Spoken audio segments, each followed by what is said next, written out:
I'm a preferred vendor at, I think, like 13 venues at this point, which is wild. Wedding photography tips with Liam. Hello, I'm Liam Good. Let's go for a walk. We're outside now. First question. What is your strategy to getting couples to be comfortable as fast as possible? For the most part, I try to be really just personable. I try to get to know them as people. Typically from the first meeting that I have with couples, I am asking them questions about their relationship and about what they're excited for in life and in their wedding day. And I think that kind of lets them know I'm interested in them as people as well as just taking pictures of them. And I think that kind of like helps put them at ease when we meet. Next question. What is your current gear? What do you use when you're at a wedding day? Every wedding or engagement session that I do, I'm typically using my Nikon Z9 as my main camera body and a Z6 II. I would not recommend the Z6 II. I just happen to have one. Get a Z8, honestly. And then the lenses that I typically go for are a 24 1.8, a 50 1.2, and an 85 1.8. Those are really all the focal lengths that I use in a day.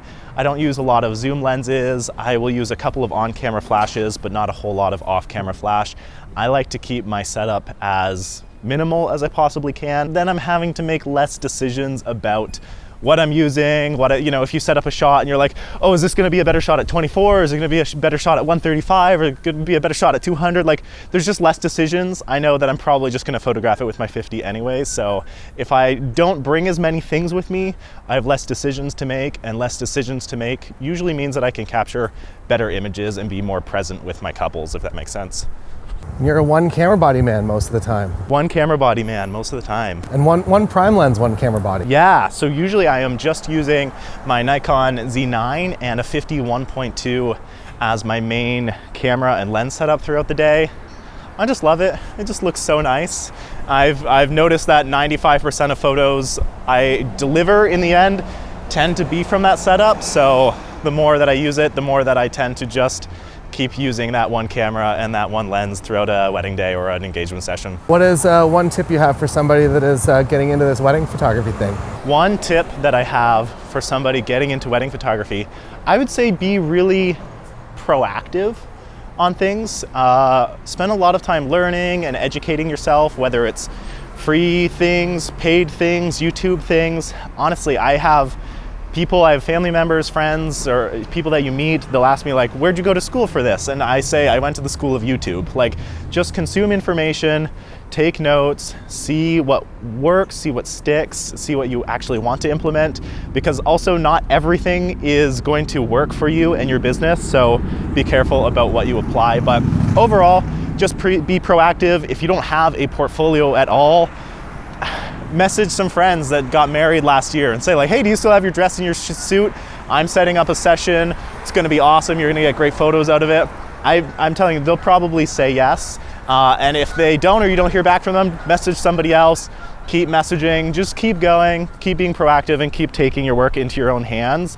And eventually that work will build and more people will be asking you to do stuff for them rather than you having to ask for their time to do things, if that makes sense. So be proactive. Who are your favorite photographers, or who are photographers that people should check out if they're just getting into the industry that will really inspire them? Oh, if you're just getting into the industry and you want to be inspired by some photographers, I would say Sam Hurd. Sam Hurd, somebody who's inspired a lot of my work over the years. Victor Lax, I think he's based out of Spain. He's somebody that I've been consuming his Patreon, his work a lot lately. I find that his view on how he approaches scenes is very different than how a lot of North American photographers view things, or at least Canadian photographers, I should say. I would say if you're looking for inspiration as well, find sources that aren't specifically wedding photography. As much as you can kind of try to pull inspiration from other areas, I think that might set your work apart in the end. I pull a lot of inspiration for my photos, I feel like, from music. I don't know if that makes any sense, but I just want my photos to have an excitement to them, an energy to them, and I tend to listen to a lot of rock and heavy metal music that I feel has a lot of excitement and energy to it. So if I can have my photos have that feeling, I think that feeling is something that translates to a lot of people, and feeling is something that a lot of people can connect with, even if they don't know why your image is technically good or technically makes sense. Hot chai latte. What is one tip you have for social media? Oh, one tip I have for social media.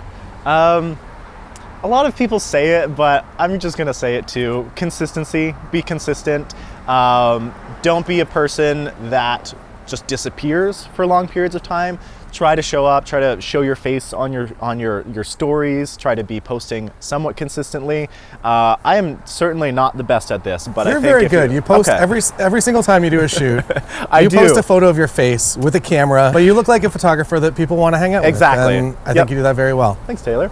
So I find that if you show up and you are just showing what you do as much as you can, I think that attracts people. I will also say, as far as Instagram goes, I am not an expert on Reels by any mean, but I have been much more consistent with carousels this year, and I have found that has translated to just as much impact as the Reels that I have done, the Reels that I was doing before that. So trying to create a dynamic set of images, whether it's an engagement session or your wedding days, that you know will translate to a nice carousel, I think is really important for Instagram, at least in 2023. Also, if you have a focal website, you now have Instablogs. So if you make a carousel post, you click a button, and then all of a sudden, your carousel post from Instagram is now on your blog, SEO'd and nice. So sorry to interrupt, but it's pretty cool. It's really nice. I'm pretty happy that it exists.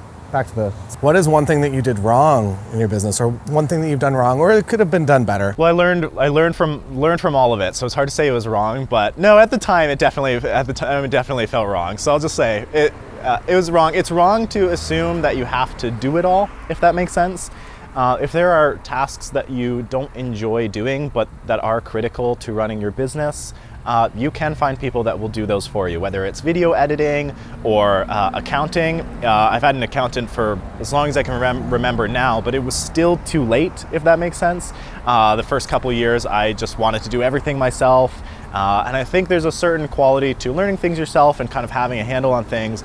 But also I would have done myself a lot of favors in the early days of my business to just outsource that side of things faster, to be able to actually then focus on what I want to be doing more of. I think that would have benefited me more in the long run. So take some notes, write down what you don't like doing, and then see who can do it for you so you can focus on the things that you do enjoy doing. Hybrid photo video coverage.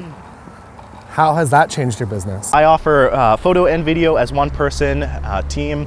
So I offer packages where I'm shooting photo and typically kind of like a highlight film set to some nice music. And I think it's creatively very challenging. So if you are at a place at all where you're kind of just in a routine, you're not really pushing yourself much with your work, that can be a great way to push yourself, do something different while also photographing weddings. And then B, I think it adds next level value for my clients.